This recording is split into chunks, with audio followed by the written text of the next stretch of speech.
Vas-y. Ben, tu as vu Victoire tout à l'heure, elle a été voir sa grand-mère qui était enterrée. Elle était décédée. Ça veut dire que, bien entendu, c'est plus simple si les parents sont vivants.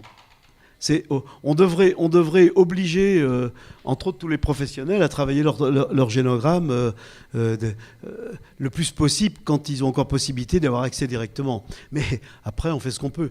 Non, c'est pas traiter ce que j'ai à traiter, ça va être comment je vais avoir quelque chose à trouver pour me dégager de la mission. Ben, si les parents sont décédés, je vais faire avec des parents décédés. Mais des fois, ça peut être... Parce que la Victoire a été voir sa grand-mère dans le cimetière. Mais ça aurait pu être autre chose. Ça aurait pu être une autre manière symbolique, ou ça aurait pu être... Mais il va toujours y avoir une mise en acte qui va être nécessaire. Est-ce que dans une fratrie, il y a un héritier privilégié ? Il se peut. Il se peut, des fois, oui. Ou on peut penser que chacun des membres de la fratrie, ils sont tous héritiers. Ils peuvent porter des missions, mais des missions différentes. Donc c'est vrai que selon la place qu'on a dans la fratrie, c'est pas pareil d'être l'aîné, le deuxième ou le dernier. Selon le moment où on est né dans la famille, selon qu'on soit un garçon ou une fille, on peut très bien hériter d'une mission dont mes frères et sœurs vont être protégés. Ou mes frères et sœurs vont hériter d'une mission plus simple.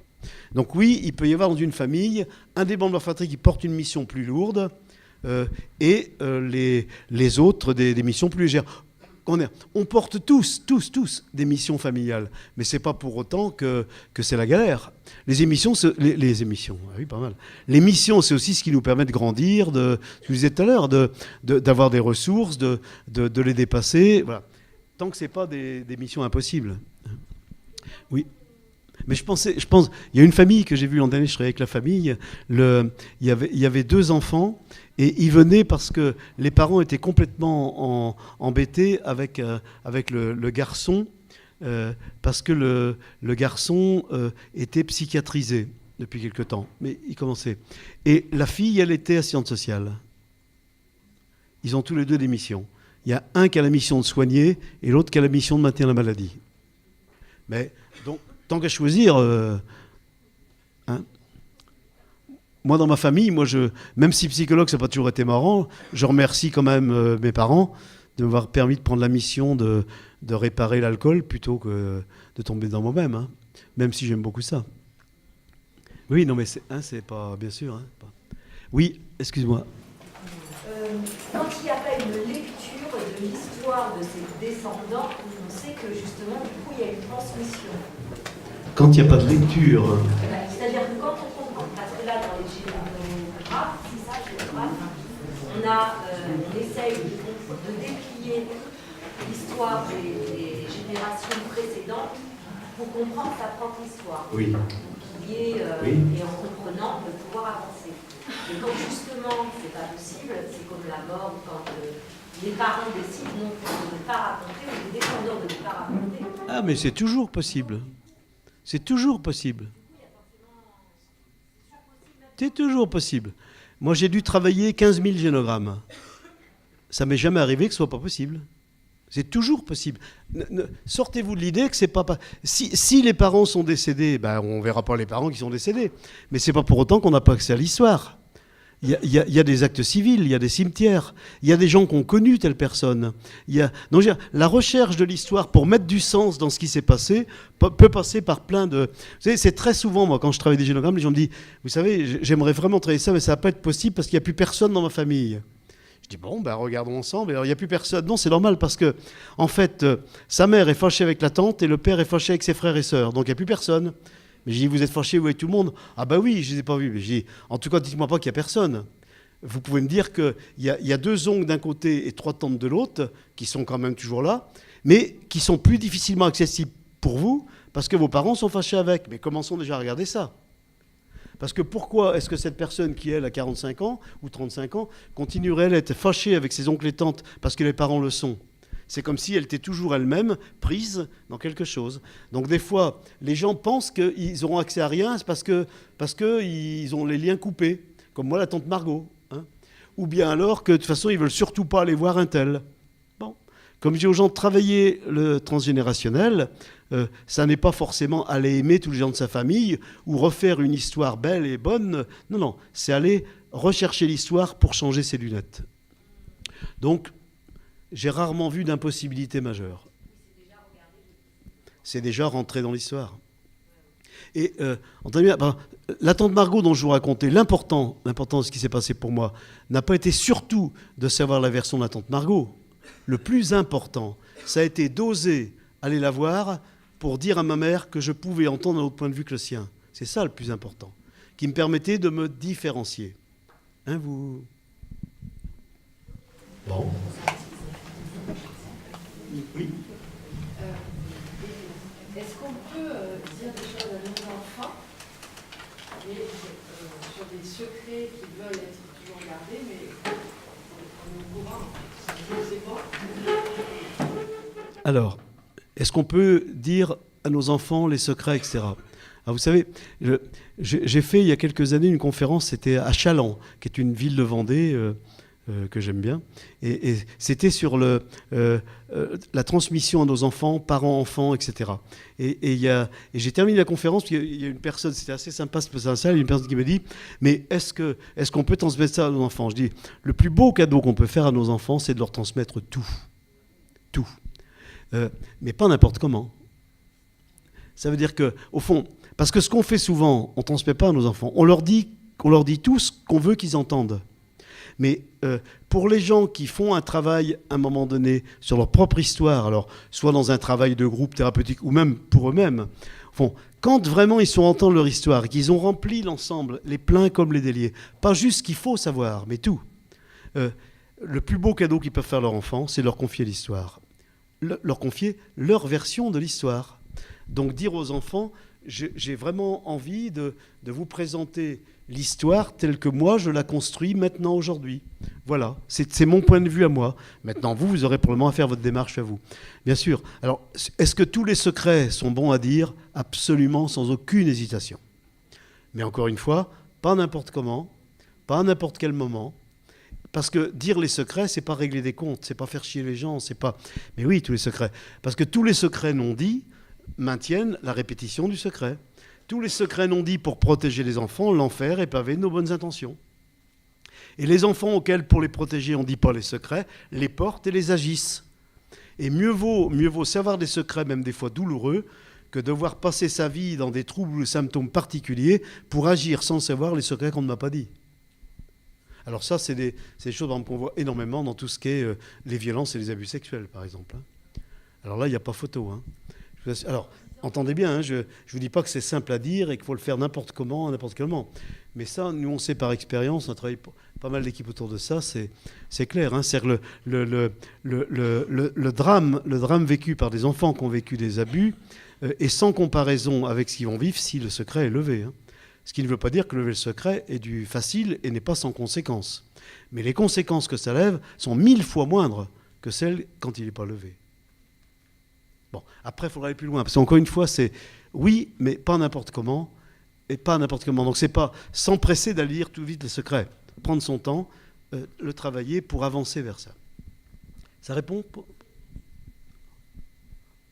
Bon.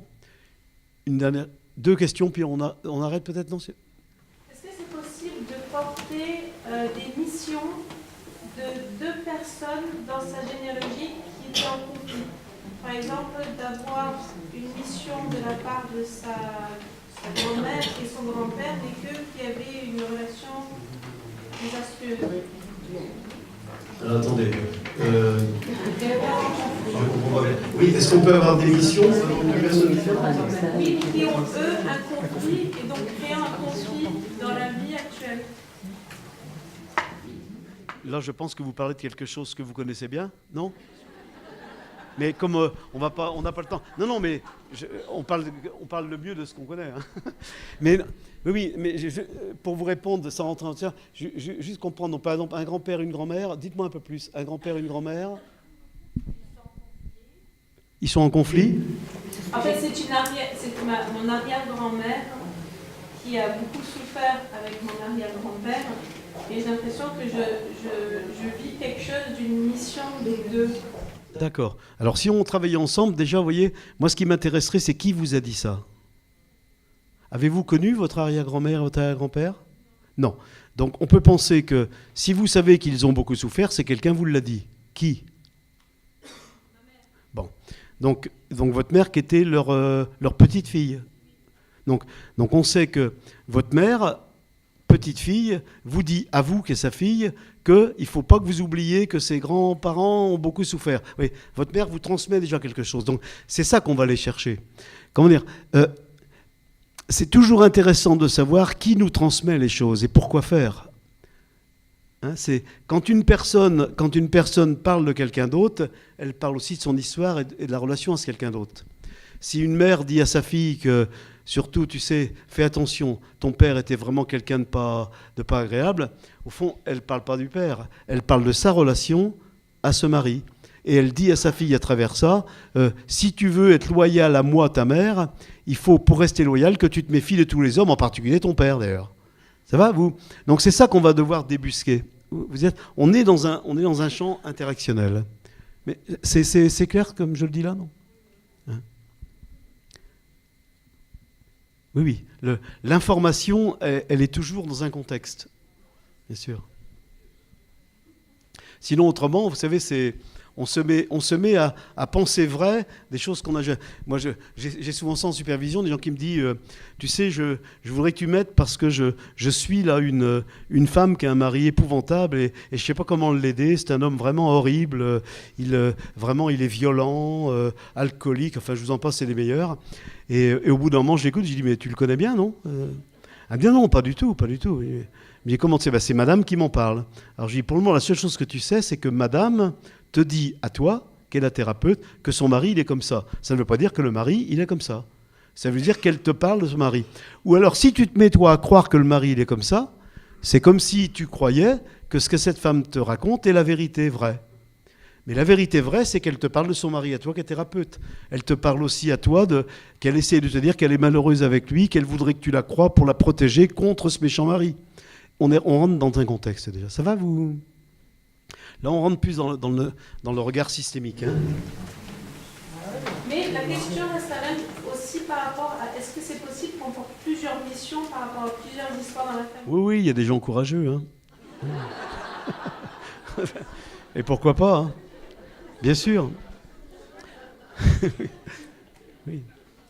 Mais c'est pas, entendez bien, hein, pour moi dire qu'on porte des missions, etc., c'est pas le calvaire, hein, les missions et une partie, c'est aussi ce qui nous a permis de grandir, de se développer, voilà, hein, c'est pas le plus lourd, c'est quand vraiment on est pris ou on reste pris dans des missions impossibles, il y a des secrets et des choses extrêmement difficiles. Là, c'est dur parce que là, on peut tellement être pris par ça qu'on a du mal à s'en dégager et on est soi-même pris à devoir consacrer une partie de son existence pour traiter ça et puis avoir beaucoup de temps et d'énergie pour sa propre existence à soi.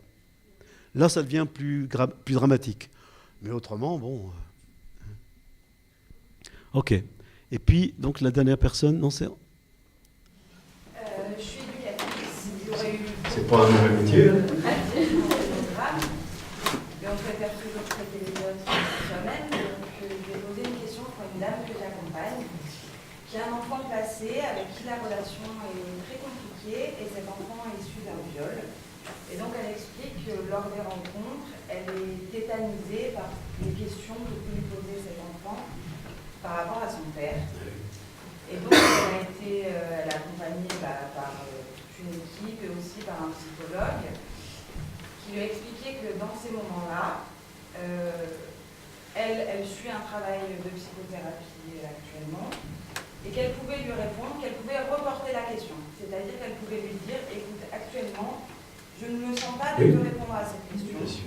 Je travaille là-dessus et je t'en parlerai plus tard. J'aimerais savoir votre avis sur la question de reporter. Oui. Si la personne n'est pas prête, c'est mieux de dire, j'aurais des choses à te dire et je veux essayer de le dire, mais j'ai besoin de prendre du temps pour moi, j'ai besoin de me faire aider, donc accepte que je prenne du temps. C'est hautement mieux de pouvoir dire ça que de dire je ne veux pas t'en parler. Hein, où l'enfant est pris. Parce que l'enfant entend qu'il va y avoir quelque chose qu'il va falloir dire, mais que ce n'est pas la panique, que sa mère peut lui dire que elle a besoin de temps, que ça va venir, mais il faut un peu de temps. Bien sûr, bien sûr. Parce qu'après, effectivement, après, elle aura besoin d'en parler. Alors, et c'est pas simple, mais c'est pas impossible. Mais c'est pas simple. Il n'y aura pas besoin d'aide pour elle, pour pouvoir dire à son enfant qu'il est issu d'un viol. Parce que vous entendez bien, dire à un enfant qu'il est issu d'un viol, c'est pas juste ça l'information. Hein. C'est qu'est-ce qui s'est passé pour elle, qu'elle dit ou qu'elle ne dit pas à son enfant. Et qui était cet homme qui l'a violée. Et qu'est-ce qui fait qu'elle a gardé cet enfant ou pas, qu'elle a peut-être hésité. Parce que le secret, ça n'est pas juste le contenu du secret. Hein. Le secret, c'est pas ton père n'est pas ton père. Hein. Le secret, quand on dit ça à un enfant qui a 15 ans, le secret, c'est pas ton père n'est pas ton père. Le secret, surtout, c'est qu'est-ce qui fait que pendant 15 ans, j'ai pas pu t'en parler. Parce que ce que porte l'enfant, quand il apprend à 15 ans que son père n'est pas son père, c'est pas le contenu que son père n'est pas son père. Ce qu'il apprend surtout, c'est qu'on lui a menti sur des choses essentielles pendant 15 ans. Il y a une émission à la télé que j'avais trouvée extrêmement intéressante, où on entendait un jeune adulte fâché depuis 2 ans avec ses parents, ne voulait plus les voir. Et dans l'interview, il disait mais moi je les adore, mes parents. Mais j'ai su par un cousin à l'extérieur que mon père n'est pas mon père. Et l'intervieweur lui disait mais alors, c'est votre père puisqu'il vous a élevé. Il dit oui, je l'adore, c'est mon vrai père. Mais il dit qu'est-ce qui fait que ces gens-là me parlent d'amour et me mentent pendant 25 ans pour ne pas me dire ça. Il dit je changerai, mais pour le moment je ne peux pas supporter ça, je leur en veux. Donc le problème du secret, c'est pas que le père n'est pas le père. Le problème du secret, c'est tout ce qu'il y a autour de ce complexe où ces gens-là ont vécu des choses tellement dures qu'ils n'ont pas pu le digérer, l'élaborer. Et quand on aide des gens à parler de secret, c'est surtout de ça dont on parle. C'est pas juste le secret, le contenu. Il s'est passé ça. C'est qu'est-ce qui se passe autour de ça, que j'ai eu tant de mal à pouvoir te parler de ça, et qu'aujourd'hui j'ose le faire. Et c'est là où les gens ont besoin d'être accompagnés. Vous m'entendez ? Mais ça va pour vous comme... Bon, Alexis, c'est bon ?